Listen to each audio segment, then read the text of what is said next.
Swayam Rupa Kada Vahyam Dadati Swapadantikam Vandeham Shri Guru Shri Yuda Padakamalam Shri Gurun Vaishnavamscha Shri Rupam Sahajaradam Sahagana Raghunathanvidam Tam Sajivam Sadvaitam Savadutam Parijana Sahitam Krishna Chaitanya Devam Shri Radha Krishna Pada Sagana Lalita Shri Vishakhanvitamscha He Krishna Karuna Sindho Dinabandho Jagatpate Gopisha Gopikachandra Radha Namostute Taptakanchana Gaurangi Radhe Vrindavaneshwari Vrishabhadasute Devi Pranamami Haripriye Vansha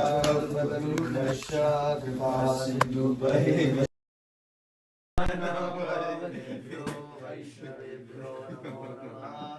Jaya Shri Krishna Chaitanya Prabhu Nityananda Shri Advaita. Is this unlisted? Is this on the regular YouTube or is it unlisted? It's on regular YouTube. Hare Krishna, Krishna Krishna, Hare Hare, Hare Rama, Rama Rama, Hare Hare. Okay, so continuing our discussion on the essay that Srila Prabhupada wrote. I read the base there. Called The Conception of Gita Nagari, Part 1. Leave this doc in the...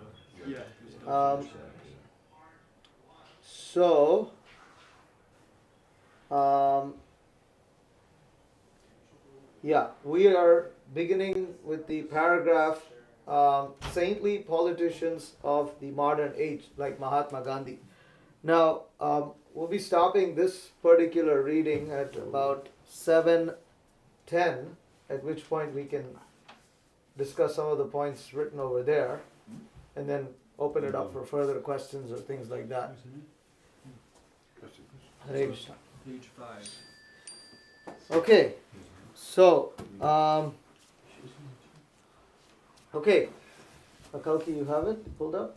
Page 5. Almost have. Anybody's pulled it up? You have pulled it up? Okay, you can start reading. Saintly politicians like... Saintly politicians of the modern age like Mahatma Gandhi and others, inspired by the teachings of Bhagavad Gita, although imperfectly, have tried to lead such demoniac politicians of demoniac principles as they may be influenced by the teachings of Bhagavad Gita. Mahatma Gandhi's movement in the political field, such as nonviolence, peaceful non-cooperation, truthfulness, sacrifice, etc. These are some brilliant examples for subduing the demoniac tendency of the people in general. Such examples in the life of Mahatma Gandhi made him well recognized all over the world, in spite of there being temporary measures, and it may be safely concluded that Mahatma Gandhi's success in such movements was solely and wholly dependent on the inspiration of the Bhagavad Gita. Leaving aside all his other activities in the political field, the 4 following principles which he adopted sincerely in his mature old age are in essence derived from the teachings of Bhagavad Gita for practical application in the matter of social and spiritual upliftment of the present order of things. They are as follows. Go on. Okay, 2 paragraphs is it? Yeah, something like that. 1. Leaders and politicians may take lessons from the life of Mahatma Gandhi, who was undoubtedly a great and busy politician, with respect to his daily evening prayer meeting and regular recitation of the text of Bhagavad Gita. He followed this principle of life most faithfully, even up to the last moment of his lamented life. People in general, and the leaders in particular, may follow the footprints of Mahatma Gandhi if they at all want to do some good to their followers. Such regular habit of reciting the reading of the Bhagavad Gita makes one able to get rid of the demoniac way of life and gradually rise up to the plane of pure devotional life of the gods. When such devotional life is enriched by recitation of Bhagavad Gita, all the good qualities of the gods automatically overcome the reciter without any extraneous effort on his part. and a person, however qualified he may be in the mundane sense of the term, if he is devoid of the principles of devotional life as above mentioned, he shall surely hover in the mental plane of uncertainty, and as such will always fail to enter into the numinous existence of life. Those who have developed such noumenon existence of life, generally known as spiritual life, are called Mahatmas in the language of Bhagavad Gita. The definition of real Mahatmas is given in the book. So you can see here how Prabhupada is very expertly, he's using the example of Gandhi. Now, like we say also, Nelson Mandela read Bhagavad Gita. And I just saw a quote of Nelson Mandela today where he says, poverty is not meant to be there. It is man-made and can be eradicated. That's not what we understand from Bhagavad Gita. That poverty is not poverty is man-made in the sense that the individual souls are responsible for it, but not in the sense of what Nelson Mandela is talking about, because he's saying you can eradicate it. And Prabhupada would often rally against that point, that poverty cannot be eradicated. So, Gandhi had many misconceptions. But Srila Prabhupada is very expertly trying to use Gandhi's example and people's favorable opinion of Gandhi as being related to Bhagavad Gita. Like he literally says, wholly and solely dependent on the inspiration of Bhagavad Gita. He's in one sense that's true, because Krishna says, Mama Vartmanu Vartante Manushya Pata Sarvasha, that all men follow my path. So in one sense one can say that.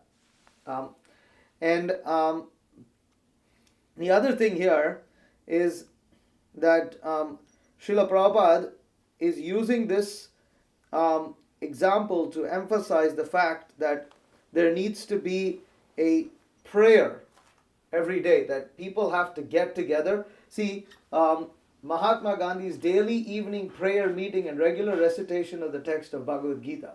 So, Prabhupada is establishing this as one of the core principles of an ideal society, that the society gets together every day and does prayers to the Supreme Lord and also reads from Bhagavad Gita or Srimad Bhagavatam and things like that, which we can understand is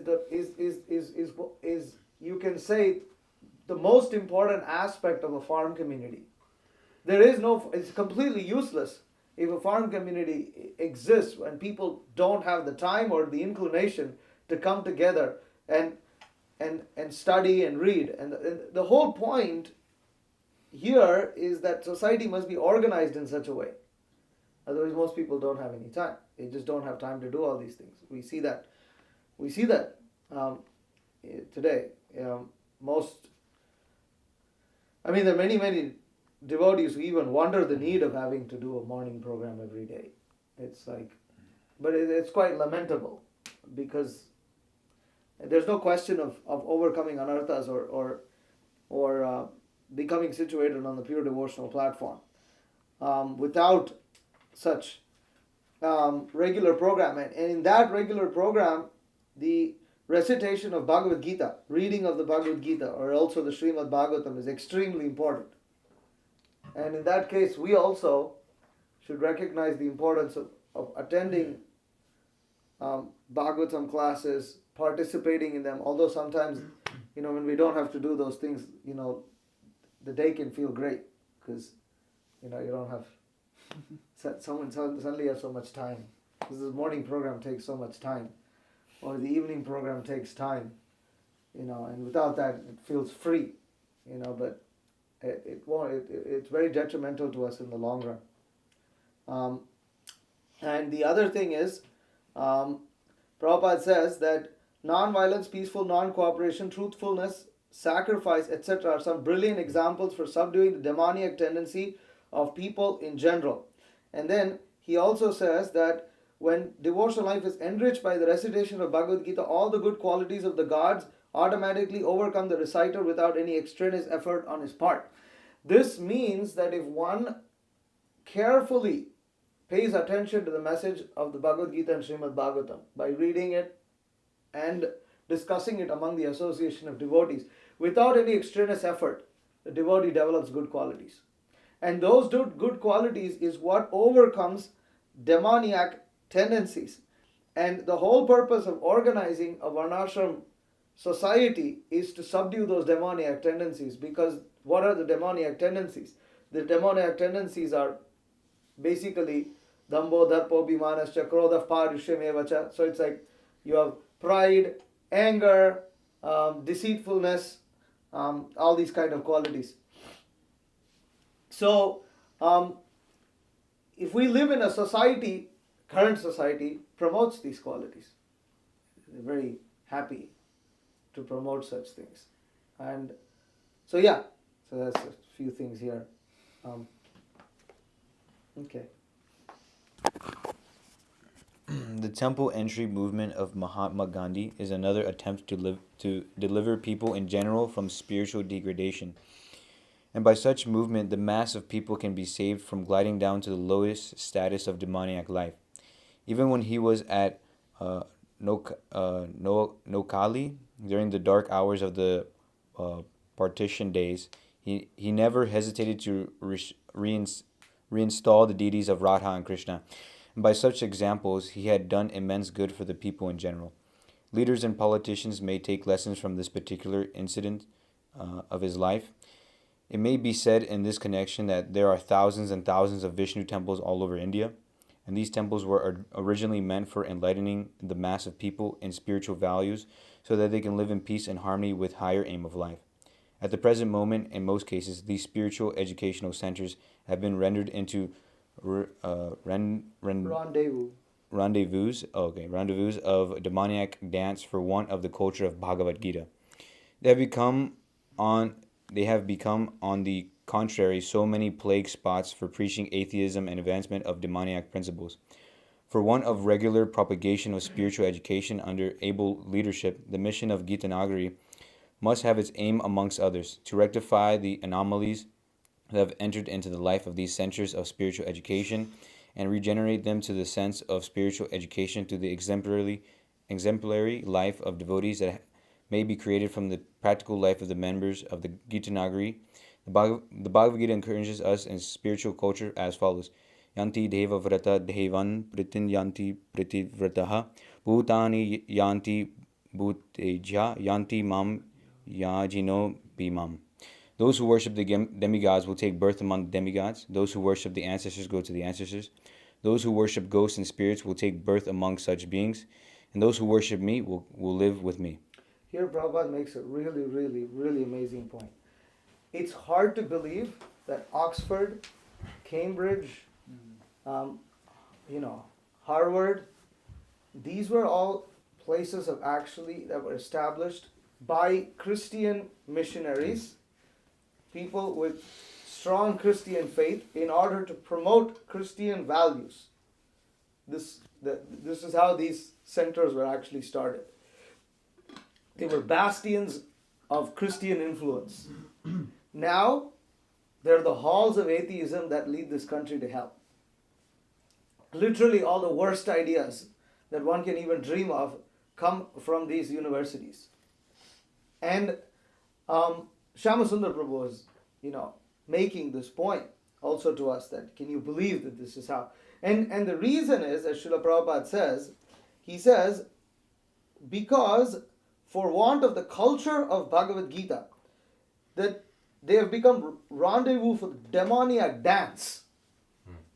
For want of the culture of Bhagavad Gita. So Srila Prabhupada here is very clearly saying, it's not, the members of the Gita Nagari are establishing spiritual education through the exemplary life of devotees that may be created from the practical life of the members of Gita Nagari. We're meant to live the life of Bhagavad Gita, not just read, not just chant. We have to live this life. And it's sometimes hard because you read these descriptions that Krishna is saying of his devotee. Krishna gives characteristics of his devotee. These are not normal characteristics. These are quite amazing. So Krishna gives the characteristics. These These are my devotees. 12th chapter, you can read a lot of this. So such devotees are dear to me. Now again, my memory all fails me right now. Even if some clue is given, then I'll start reciting. The equiposed. Yeah, but Sanskrit. Anything in Sanskrit. Anybody can pull something. In the 13th chapter, he mentions it too. 12th, specifically 12th. He says, these are very dear to me, very dear to me, very dear to me. You know, Yo me bhakta same priyaha, yo mad bhakta same priyaha, Yo na shrashyasti na dvesti na sochati na kankshati, shubha shubha palatyagi, bhaktiman me priyo naraha. Yeah, me priya. bhaktiman yas me priyaha. So it's like, shubha shubha palatyagi, that one who gives up all auspicious and inauspicious fruits, all the good, pious and sinful fruits, he gives all of them up. He's not interested in the fruit. Bhaktiman me priyo naraha. Bhaktiman, yes, what is it? Bhaktiman yasa me priya. Bhaktiman yes me priya. Such a bhaktiman, one who possesses devotional life, is very dear to me. It is required for devotees to show this example. Otherwise, people they don't think it's possible. They don't even think it's possible. And so, if we don't educate devotees, or amongst devotees, we not just install deities of Radha and Krishna, as Srila Prabhupada is saying over here. He's saying that they were originally meant for enlightening the mass of people in spiritual values so that they can live in peace and harmony with the higher aim of life. Which means the devotees in the community need to live in peace and harmony. If we cannot live in peace and harmony, then we can't show people what the ideal example is. So in that regard, we can see this happening in our society already. There are schools that have been opened by devotees to teach the government curriculum. And what do they promote? They start promoting all the values that society outside promotes, such as Nari Shakti, female power, or empowering women. That's one of the big things. Or about how you can study here, and so many of the students who graduated from that school were placed in IITs or this or that, top tier educational institutions in India. Very open promotion of these kind of things. And that's what happens. That's just, you look, a very clear example of this. And it's very sad because Srila Prabhupada pointed right across the road at the institution of his godbrother, Bhan Maharaj. It's right across the Krishna Balaram Mandir. Just opposite. You have the Bhan Maharaj Institute. He intended it. It was called the Oriental Philosophy. Something else. I know what you're talking about. Oriental Society of Philosophy, something. Still there? Huh? It's still Yep, there? that huge campus. Really gorgeous. When you look at all the chaos outside Vrindavan, you peer into the gates. It's beautifully landscaped and everything, and it looks very beautiful. Now there is nothing called devotional service that's being spoken in that place, and all it took was less than about 80 years for that to happen. Maybe 2 generations finished. They just teach government. It's curriculum. just a college. Just a college. It's just a college, like Harvard. Would you ever think that Harvard? Emory has a church in there. Why does it have a church in there? Because it was all bastions of Christianity. Now you say that you're a Christian, people come and spit at your face in those universities. Is it true or not? Yes. These places, it's like being the Christian is like the dreg, It's like the bottom of the barrel. It's like How do those influences creep in? Is it seen mainly monetary influence, people? Most of the time it's not monetary. It actually happens because of wanting to gain recognition from people, and because there's a lot of opposition, and the push from outside society is for us to adjust, and this happens even in a farm community. It's so hard to push back. And so yeah, but if if there's constant preaching of the culture of Bhagavad Gita, then this can be prevented. That's the only way it can be prevented. Yes. Just got a question. So what's the temple entry movement? I don't understand what that is. Oh, Hold it like oh yeah. So this temple entry, the temple entry movement. So basically, Mahatma Gandhi was into people getting into like worship and things like that, Oh, okay. and that was kind of like against the current. Like for instance, what Nehru was doing. Yeah. Which is why Oh, okay. because Nehru was the Yeah, opposite. yeah. He was like, "What the hell? Why do we need all Why these shut temples?" 'em down. Then now the temples are today are the factories and industries or something like that. He said something on those lines. So Mahatma Gandhi was into promoting like worship and things like that. That's why Prabhupada said he used to hold worship sessions and Yeah. temple entry and like this. Okay. He also promoted for the lower caste too. I think that's coming. Yeah, that's next. Okay. They can also enter the temple. Okay. I was like, yeah, the next point says that. Just Notes is asking Yeah, if somebody he's has something? supposed to call it 7:10 or before that is okay also. What does that mean? Probably has a comment. Oh, he has a comment. Well, for those who have a comment, yeah, they can call before if they have a question or a comment.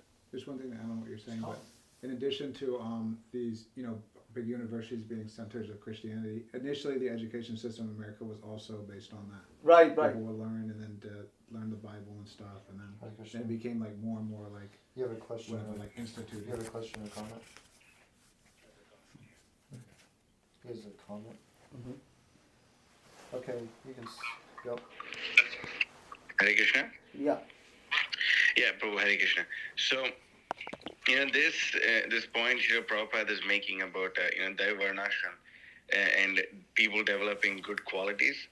This is because Prahlad Maharaj also says the same thing. And Prabhupada in one purport writes that the goal of the Krishna consciousness movement is to get the society to get rid of the life of irresponsibility.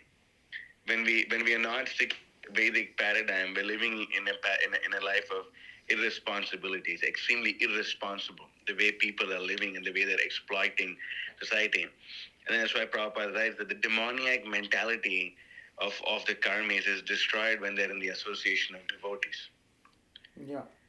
And this is a really important point. I'm just reading right now at Lekamala. There's this whole chapter. It's section 4 of the book is called Traditional Education, and that Guru Maharaj makes many points.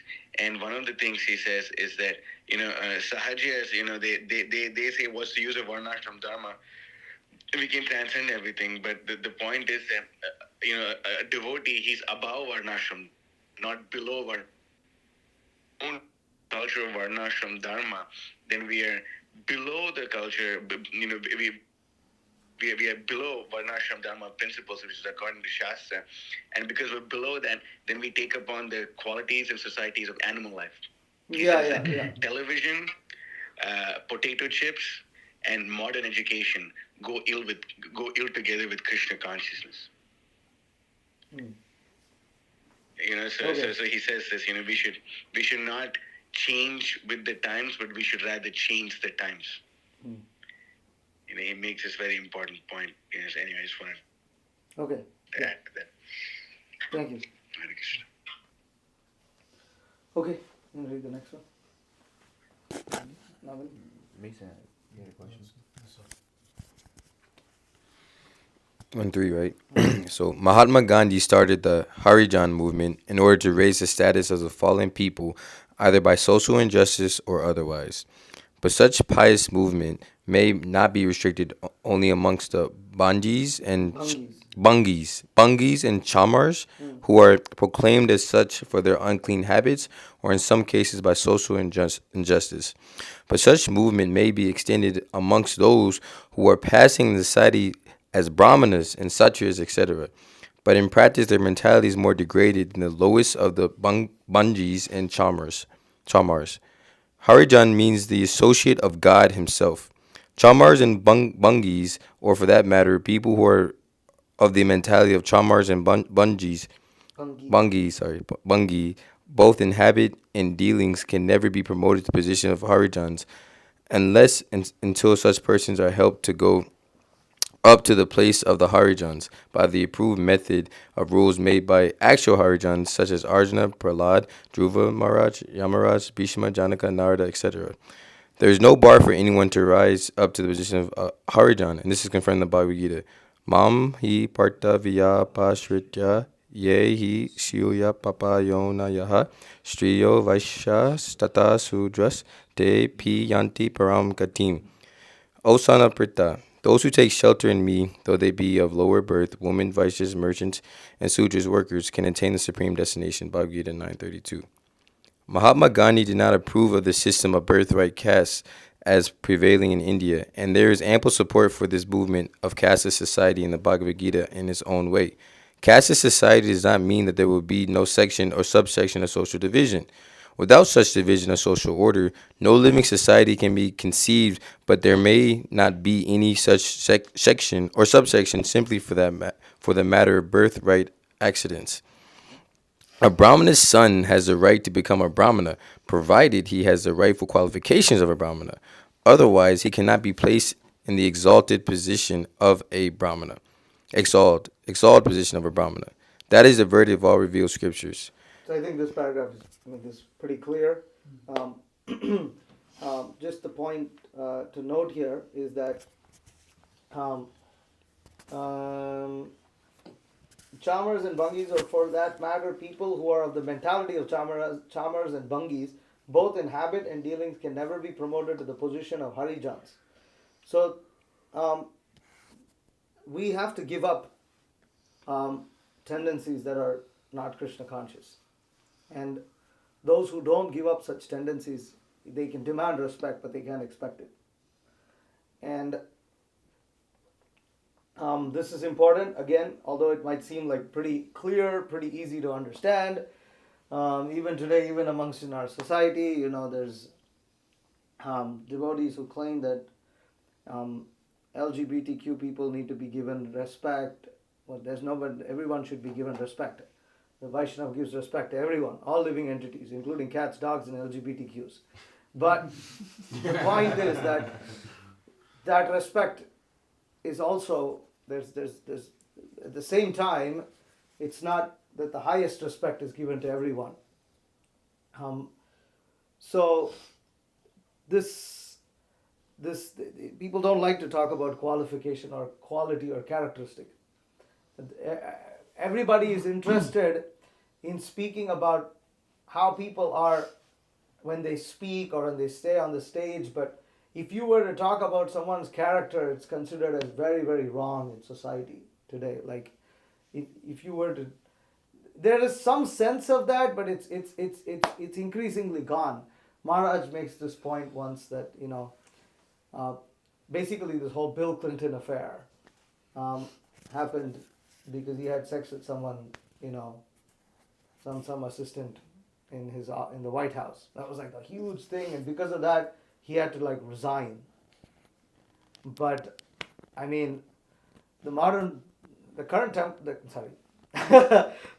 president makes Bill Clinton look like a saint in that regard, at least in that regard, because he openly claims about how he grabs some members by some part of the body, and, and it's like really degraded. He openly says these things, and it's all out there, and they still elect him because they don't care. And that's funny because they think he's like representative of Jesus and this and that, and it's true. But other people they're shocked. How can you think that this person is like Jesus? Because it's like, how do you? But people don't want to talk about this. Oh my God. It's people don't want to talk. So you have all kinds of people who are raised up to the top.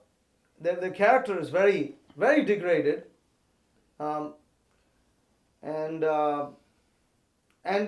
they're promoted, whereas those who are of good character, they're shunned upon in society. In fact, if you're of good character, it's something like it's a disqualification actually. Mm-hmm. Why are you so, what's wrong with you? Like that. And yeah, it's all upside down, completely upside down. And even though modern society talks about no caste, viewing everybody equal, they're so stuck in so many concepts of racism, and it's just one form of racism replacing another form of racism, and it's never ending. It never ends. Okay. There are three modes of nature working all over the world, and they are called the mode of goodness, the mode of passion, and the mode of ignorance. Every man or every animal is under the influence of either of the above modes of nature.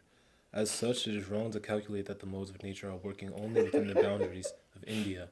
On the contrary, the fact is that nature is working all over the universe and therefore in other parts of the world also. In the human society, undoubtedly there are men of different modes of nature as above mentioned. Persons who are under the influence of modes of goodness may be classified as brahmanas. Similarly, those who are under the influence of the modes of passion may be called as the kshatriyas, and so on as they are described in the approved shastras. The modes of ignorance, as it goes down by degrees, produces men of such lower and lower qualities, and they arrive designated as Yavanas, Malechas, Kiratas, Huns, Andhras, Pulindas, Pulakasas, Aviras, Sambhas, Kasadayas, etc. And there are 4 lakhs of men of different qualities, all over the universe influenced by the above-mentioned modes of nature. From the Gita Nagari, this universal truth must be propagated systematically so that real human society may be established for the benefit of all, dividing the categories of men according to the natural modes of nature. Such social order, on the basis of the Bhagavad Gita all over the world, may be called the institution of natural caste system or the casteless society. In that institution of natural caste system, all divisions of men will be engaged in one transcendental business of spiritual community with equal status of life and with equal importance of cooperative value, as much as the different parts of the one whole body have different functions only, but qualitatively they are one in the same. In that institution of spiritual social order, everyone will have equal right to promote himself to the higher status of life without any malicious competition, and as such education and culture will be open door for all concerned, as much as the varsity or university of all state is open for all with equal status of educational right. Casteless society will of course never allow to place on the same category of a high court judge and the laborer, unless such society will have gone into madness of culture. On the contrary, by establishment of such casteless society as it is stated in the Bhagavad Gita, nobody will be grudging if anyone is recognized as the qualified brahmana on the value of merit only, and not on the basis of birthright claim. Such casteless society is reasonable and acceptable by one and all in the world. Which means that, for instance, even within our society, if some devotee is awarded, say, Brahminical initiation, other devotees who are of the same seniority shouldn't become upset that they weren't awarded Brahmana initiation. It's happened a lot in our society, actually. And it's a very, very neophyte consideration, because it doesn't matter whether one is classified. In fact, classification as a Brahmana only means that, the responsibilities and stakes are much higher, and the expectation is much higher too. But insofar as going back to Godhead, it just practically makes no difference. So here, Prabhupada makes the point that the nature is, it is wrong to calculate the modes of nature are working only within the boundaries of India. This is because there was a very prevalent conception during Prabhupada's time. It's still there, but to a lesser degree, that Bhagavad Gita or things that are stated in the Vedic scriptures are only applicable to people in the subcontinent of India and not anywhere else. And that where Prabhupada makes the point that the modes of material nature is what conducting everywhere in this world. So if we establish a society where such modes of where the different people of different modes of material nature can somehow work cooperatively with each other, then you have a model that the whole world can adopt, irrespective of where they are. And that is the point that Srila Prabhupada is making. It might be very difficult for us to imagine this, because it is quite inconceivable. How would you think that what you might be able to do in America, you could probably transplant that to somewhere like as far out as maybe China or somewhere in Indonesia or something like this. It seems like it's like because people seem so different, everything seems to function different. I mean, for those who have just been to other countries, you just know that everything just seems to work differently. People speak differently, they talk differently, they act differently, they eat differently, and even just all the rules even just function. Everything functions very differently. And to think that there's actually a model of human society that could be established on the principles of devotional service that could be applicable all around the world is something that's difficult to conceive of. But Prabhupada is making the point, everything is in accordance to the modes of material nature. So why can we not do it? Why can it not be done?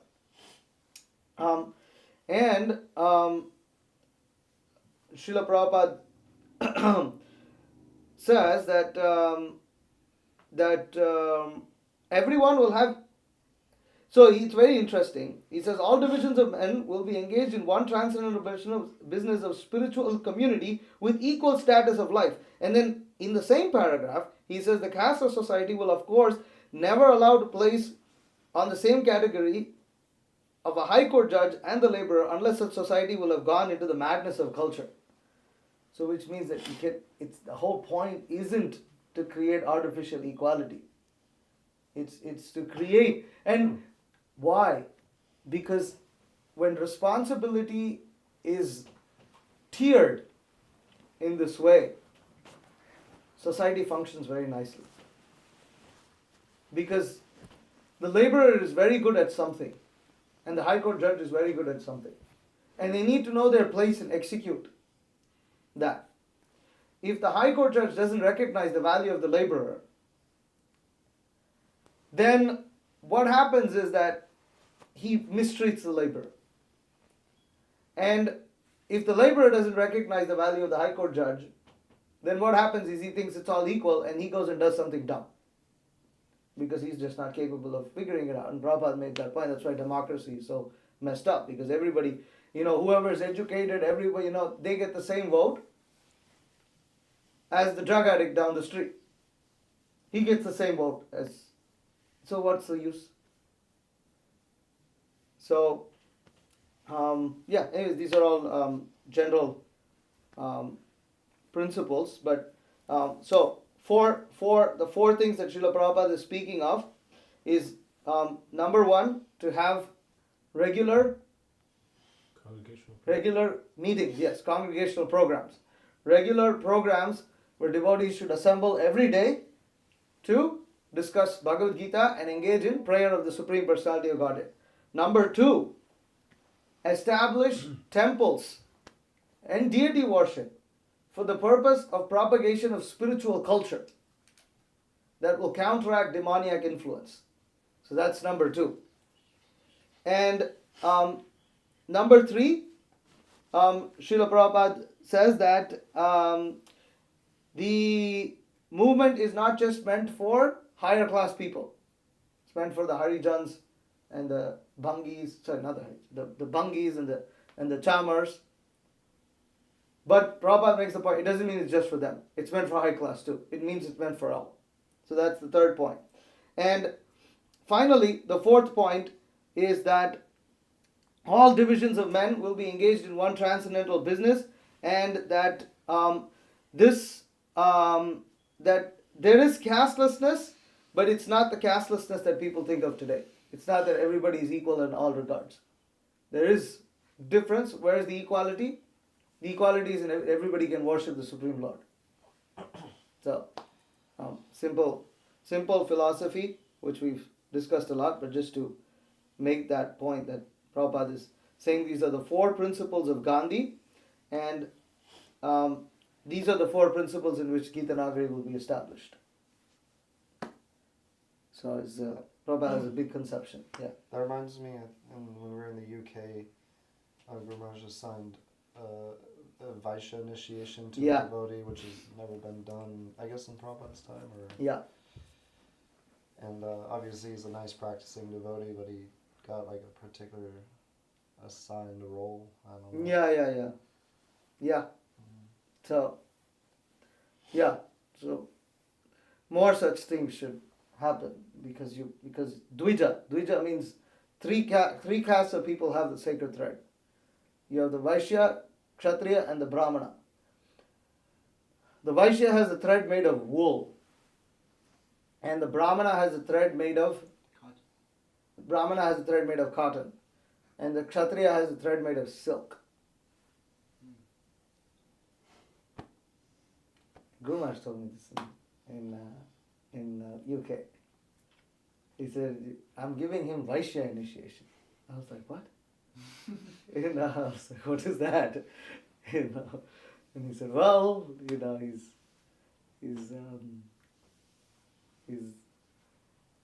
he's not really a Brahmana, but my godbrother wants me to give him the Gayatri Mantra so that he can do deity worship. He's a businessman, so I give him Vaishya initiation." And so it was very interesting. We had to make his thread and everything like this. We had to go and buy wool threads, and it was like a new thing. There's a good question on that. I have to get in detail, but so one that's second initiated as a Brahmana, or mainly as a Vaishya or Kshatriya, they can do all the things that a Brahmana can do, like sacrifices. And not everything. I mean, deity specifically, worship, the Brahmana is patan, yajan, dana, dharma, patigraha. Yeah. No, because the Vaishya and Kshatriya don't know the Vedic mantras for sacrifice, and they don't know so many things actually. They don't even know full-on deity worship. But you have to see that for the temple, Brahmanas only worship the deity. But insofar as having deities at home, this was allowed. Even because the Guru would give the other Gayatri mantras, but not the Brahma Gayatri. Okay. And then they can worship the deity at home, and private deities worship is allowed. Under the guidance of the Brahmanas, of course. But there's a way in which they can do that kind of worship. And this is how women also used to engage in deity worship in the home, specifically. But in temple, traditionally women would not engage in deity worship. Temple is a very, very high standard. Yeah. So there are only Brahmanas, and that too, traditionally only males, would engage in the temple. But if in the Varnashrama community, some devotees have deities at home, then the women also can engage in some kind of worship. But it's very simplified, and it's meant to be like that.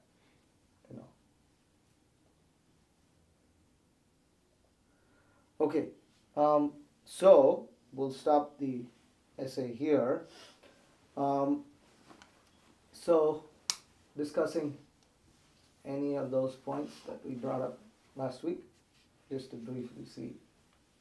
I think Suresh Prabhu is wondering. One question that was thought about last time: what not to bring and what is allowed on a farm community. Well, there's no list like this.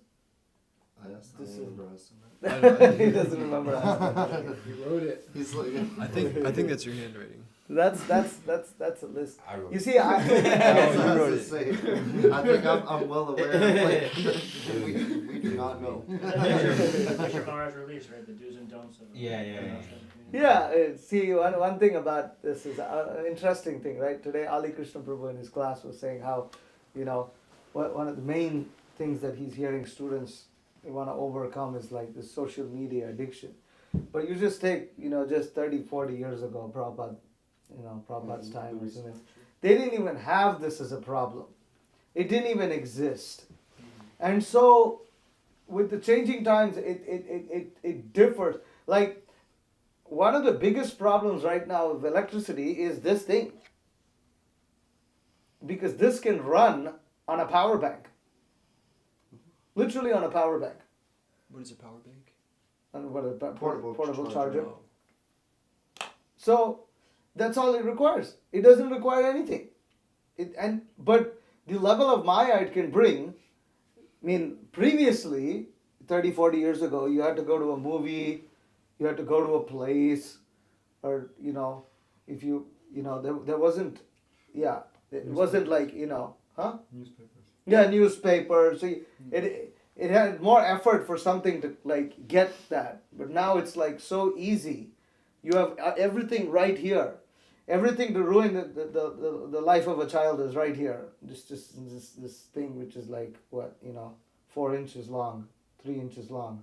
You ever see those phones where you turn it to the number to get to the 9? You had to like pull it back.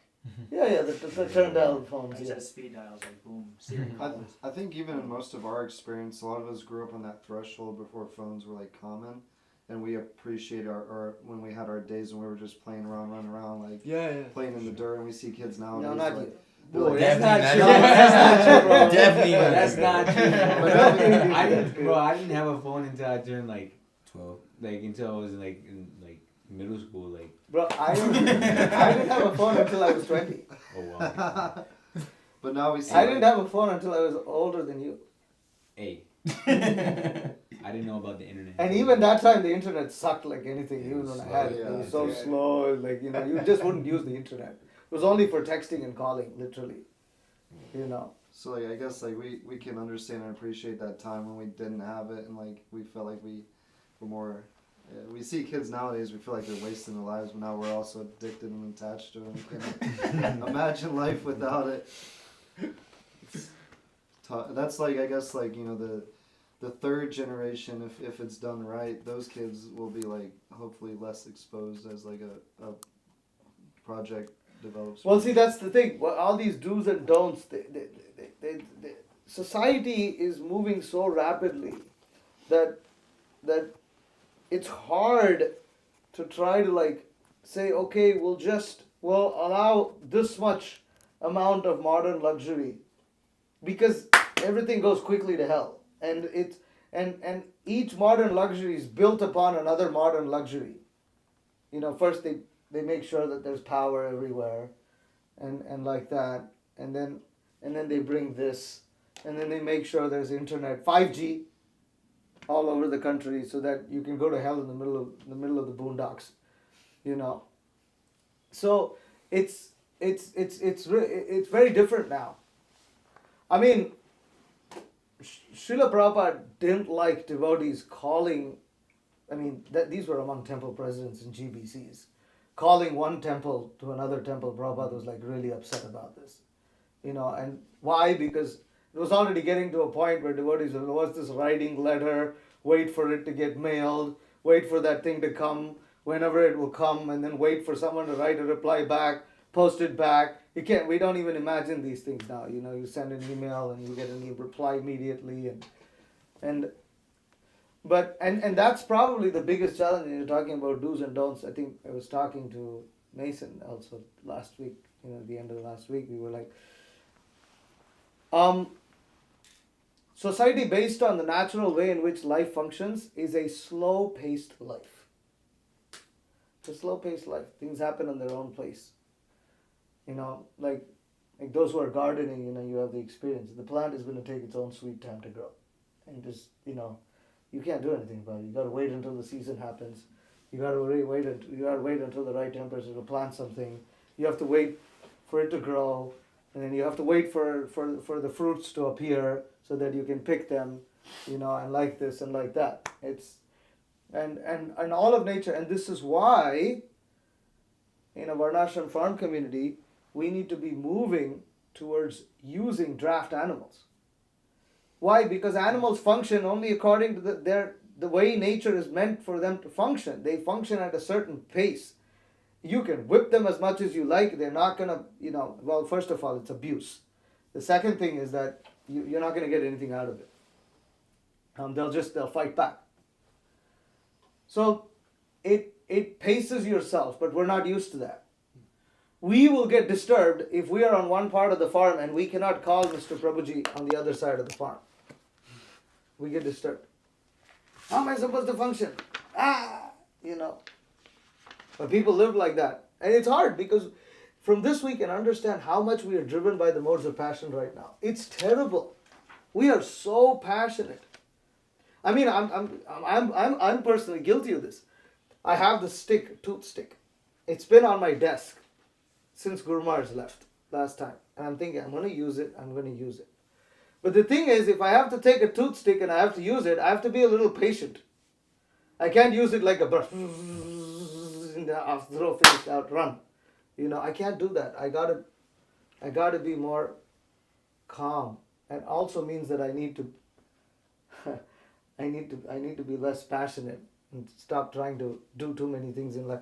It doesn't work well. Our bodies actually can't handle it. We have all kinds of stress, disease, pain. Myself, very good example. It's not good for our bodies. We don't live long lives because of this, or even if we do live long lives, it's just we're dragging on this miserable body and sending in a bunch of chemicals in the form of these pills that just somehow jack your body up and put it into shape and helps you going. But it's not meant. You're not supposed to live like this. But that's modern society, right? Take Advil and keep moving on. This is society today. Always have Advil on you. Always have, what else do they have? Percocets. That's a big joke. Advil is you're thinking of Adderall. Not Advil. Adderall. Well, Advil also. Advil. Also, I guess. Do you remember? I'm not talking about Adderall. It's another He's thing. talking about headaches, bro. Yeah. Like, not drugs.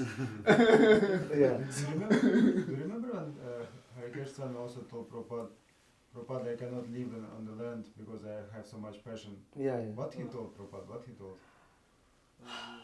I don't remember the exact reply, and I don't want to. What was it? He said it like how? Forget also. Harikesh Maharaj told Prabhupada that he can't live on the land. That I never he's too go. passionate. Because there's so much passion.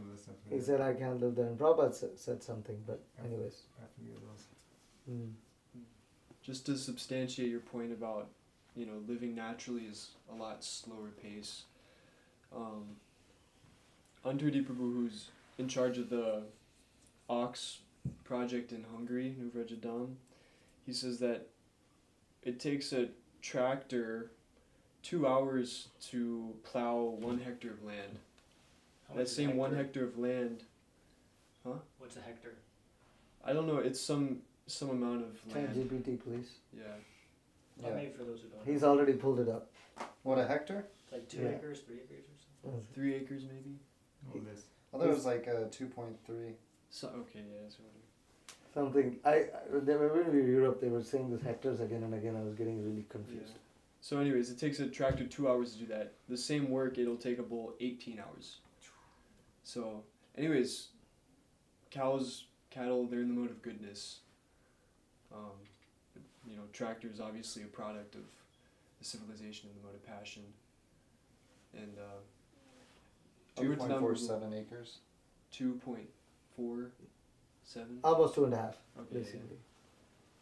Anyways, cows are in the mode of goodness, so by getting association of the cows, actually, we become more in the mode of goodness. Yeah. Yeah, the cow, you have to milk it at the time that it's going to milk, and it's not going to change that. But we're not like this, Anyways, yeah. So it's actually very bad. But yeah, and you can see, even deity worship, you will see all the festivals that they celebrate is according to the seasons. Krishna in the Krishna book also, so many activities are according to the seasons, according to the, the time. Because that's how the spiritual world Krishna functions also. He does everything according to the seasons.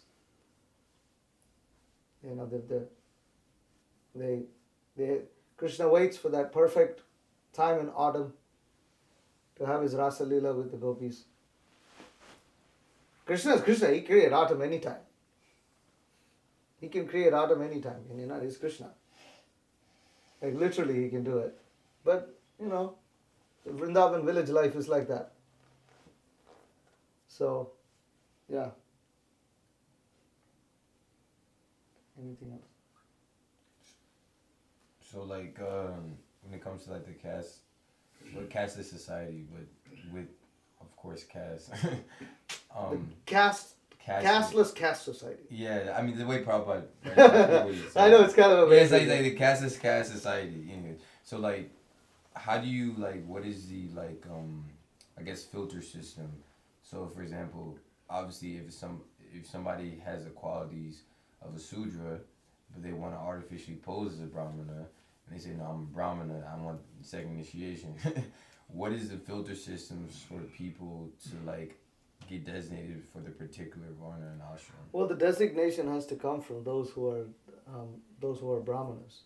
The Brahmanas designate those who are of different Varnas. So it's the same with like. And then the other thing is, anyways, because we're not very rigid on the Varnashram system, if someone is desirous, say there's someone, generally it's a little, generally you hope that devotees aren't that, that blunt and what is that, crude, that they would say, I want to be a Brahmana. I mean, I have seen that actually, but hopefully that's not the case.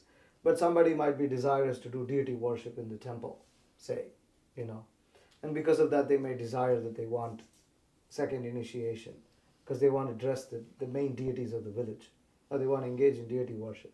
Then they're encouraged to develop the qualities if they can. But if they're not able to develop the qualities, then they should reconsider such desires and try to serve the deity in other ways. Because the deity is getting served in many other ways too. Why only think that the deity has to be served only by personally dressing the deity or touching the deity? It's the same with like Satras and Vaishyas. They Yeah, will yeah. appoint, and pretty much if you're not appointed, you pretty much like. Kshatriyas have to display heroism, Right. valor, and the tendency to want to protect others. That should be very much there. A great sense of selflessness due to that. They don't display that way. How can you be a Kshatriya?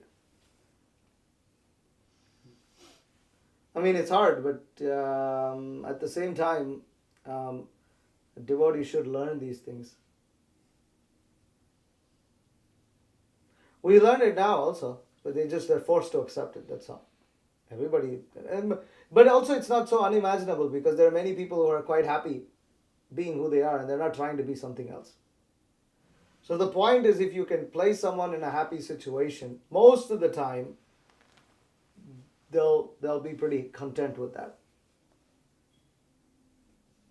But there will be problems that one will have to deal with. Material life is never perfect. It's never perfect. There's never an ideal society. I think this came up in class one time, because it's like, if we're all born in the mode of ignorance, then it's like, how can you say they're pure Brahmanas if they're also going to be affected by the modes of ignorance? Because traditionally Brahmanas they're not affected by the modes of ignorance. You saw that in like Srimad Bhagavatam. It's not. No, it's not. That's not true. I mean, it's not like there's absolutely no motive. Well, you see in Srimad Bhagavatam with the Brahmanas who curse, who curse Mara Trikshit. He was influenced by the mode of ignorance, and this is what Prabhupada was saying, was that this was means primarily. Right, but then, I mean, traditionally they're predominant in the mode of goodness, though. But then, if we're all born in the mode of ignorance in Kali Yuga, then it seems like the Brahmanas they're not actually pure Brahmanas, because they're always going to be influenced by the mode of ignorance and passion, right? No, they're not. But by performance of devotional service, tadara jastamo bhava kamalo bhadayasche chete ete ranavidam sitam sattve prasidati. That, the modes of passion, ignorance become destroyed, and one becomes established in the mode of goodness. So, as the practice of devotional service progresses, there will be those who will take it up in a manner that allows them to be designated as Brahmanas. Others will prefer to render service in other ways, and like that. But ultimately, whichever position one may be, even if one doesn't become even a Brahmana, Kshatriya or Vaishya and just remains a Shudra, but he performs his duty nicely and performs devotional service, he can also go back home, back to Godhead. It's just how the process works. Also, Okay. I guess the environment has an important factor on even a Brahmana living within the city is in contact with certain things that can Yeah, it's a huge thing, yeah. Jamil. Huh? A Jamil. Ajamil, yeah. Yeah, if you're yeah. on the farm, there's less influences. You can You hope. practice comfort. Yeah, that's what we have to try. Mm. That's what we have to try. Yeah. Okay, all right, thank you. Hare Krishna. Srila Prabhupada ki Jai. Jai.